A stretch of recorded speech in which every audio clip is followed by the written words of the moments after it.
นี่เกียมบอนออกลูกได้นี่จะเป็นอะไรเลยเป็นหม่งเป็นโค้งเลยยันแมลงแล้วนี่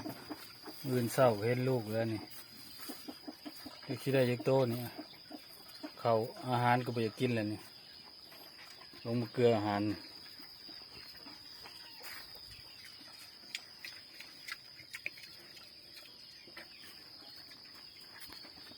แรงอยู่แล้วนี่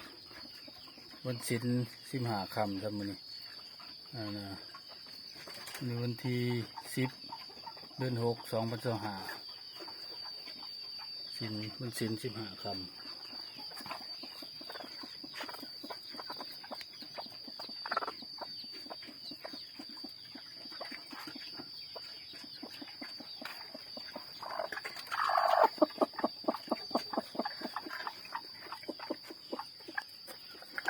นี่ออกไปวางหันลูกบ่ยังจักโตนี่เลี้ยงลูกบุกุ้มเรื่องไก่ต่อไก่ปลานี่แหละนี่ก็คิดได้จักโตนี่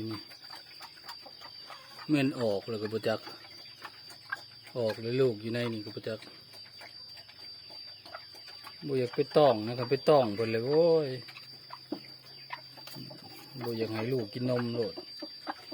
ปลาลูกถิ่มลูกโลดเดี๋ยวให้เพิ่นออกมาเองเลยลูกเพิ่น